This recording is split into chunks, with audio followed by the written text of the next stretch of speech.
Recording in progress. Shalom saudaraku, saat ini kita akan membahas perempuan signifikan yang lain yang bernama, tidak ada namanya saudara.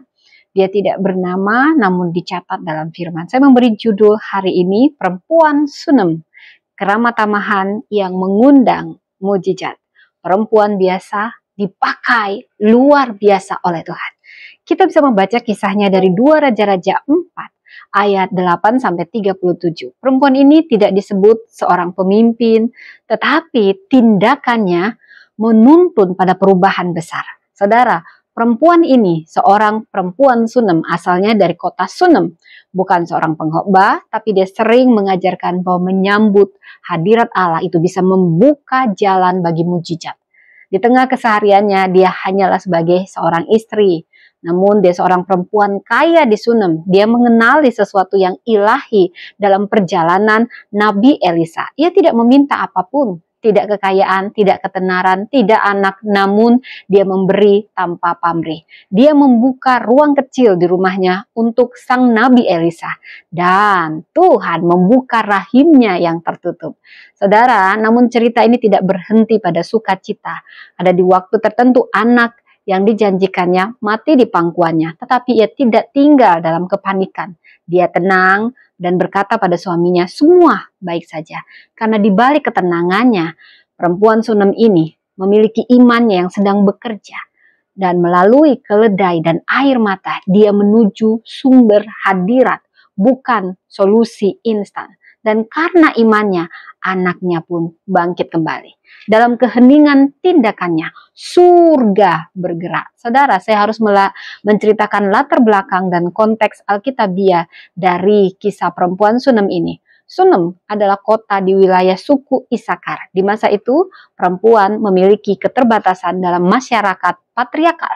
Namun kisah ini menunjukkan bahwa kesalehan dan kepekaan rohani dapat mengubah sejarah. Keramatamahan adalah ekspresi iman yang sangat dihargai dalam tradisi Ibrani.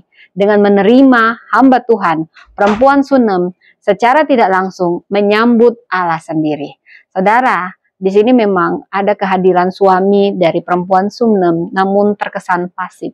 Elisa adalah nabi Allah yang dihormati, dan dia memiliki seorang pelayan yang bernama Gehazi. Inilah perantara yang menyaksikan mujizat.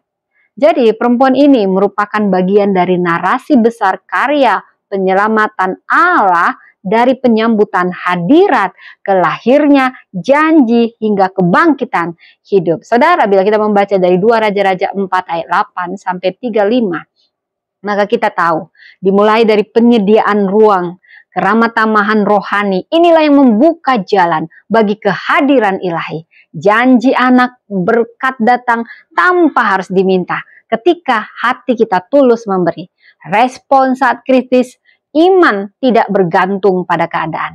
Di mana ada keteguhan, maka Tuhan tidak akan pernah meninggalkan kita. Kebangkitan anak yang awalnya mati dari perempuan Sunem ini anaknya. Ini adalah mujizat, buah dari kesetiaan dan pencarian akan hadirat. Saudara, ada makna teologis yang dalam ketika saya menggali kisah ini. Di mana keramatamahan bukan sekedar moralitas, tetapi tindakan profetik. Iman tidak selalu bicara keras, tapi kadang hanya berkata, semua baik saja. Mujizat itu lahir dari hubungan, bukan ritual. Dari perempuan Sunem ini ada 7 teladan emas yang bisa kita teladani. Pertama, memiliki kepekaan rohani. Mengenali hadirat Allah meski terselubung manusia biasa. Kuncinya di ayat 9. Kedua, keramatamahan yang tulus. Memberi bukan karena sekedar berlebih, tapi terutama karena memang peduli, saudara. Ketiga, melayani tanpa pamrih. Tidak menuntut balasan, hanya memberi tempat bagi Tuhan. Keempat, dari perempuan Sunem kita belajar memiliki iman saat kritis. Mengucap kata semua baik saja, ini adalah iman sekalipun dunia sedang runtuh. Kelima, keberanian menindaklanjuti. Tidak tinggal diam, tetapi mencari Tuhan. Keenam, kesetiaan pada pemimpin rohani. Kuncinya di ayat 30. komitmen, dan integritas dalam relasi itu penting, saudara. Dan ketujuh, teladan perempuan Sunem ini adalah memiliki pengharapan yang tak luntur. Kuncinya di ayat 36, saudara. Bertahan sampai mujizat digenapi. Saudara, namun kita juga belajar dari perempuan Sunem ini, yang perlu kita waspadai, jangan memiliki kemandirian yang terlalu berlebihan sehingga sulit menerima pertolongan rohani. Bahayanya tertutup terhadap komunitas. Ada penyimpanan luka dalam diam dalam perempuan Sunem ini awalnya. Dia berkata, jangan dustai aku, menunjukkan ada trauma lama terhadap luka yang tidak tersentuh. Kemudian ketergantungan pada manusia sedikit di awal. Dia fokus pada nabi, bukan pada Tuhan. Ini bisa melemahkan iman pribadi. Semua baik saja, itu adalah arti imannya tidak goyah. Kamar atas dan pelita yang dia sediakan ini menjadi rumah tempat hadirat Allah. Perempuan Sunem ini mengetuk dan menggetarkan surga karena keramat tamahannya.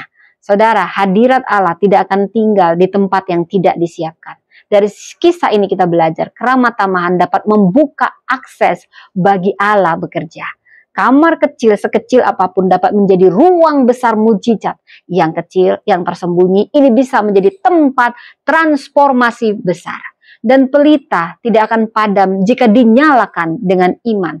Pelayanan kecil, sekecil apapun saat kita setia akan terus menyala. Dari perempuan ini yang membangun ruang doa kecil di rumahnya, maka keluarganya pun berbalik kepada Tuhan. Tuhan tidak mencari ruang megah, Dia mencari hati kita yang sedia. Di hati inilah rumahmu. Biar itu menjadi lagu kita sebagai respon penyerahan total kita. Apakah rumah kita, hati kita telah menyediakan tempat bagi hadirat Tuhan? Apakah pelita kita tetap menyala? Bangun ruang khusus bagi Tuhan. Jadilah terang di kamar atas kehidupanmu. Kamar atas ini tidak hanya tempat istirahat seperti perempuan Sunem menyediakan tempat bagi Nabi Elisa. Tapi ini bicara bagaimana tempat yang kita sediakan bagi Allah untuk menyatakan kuasanya.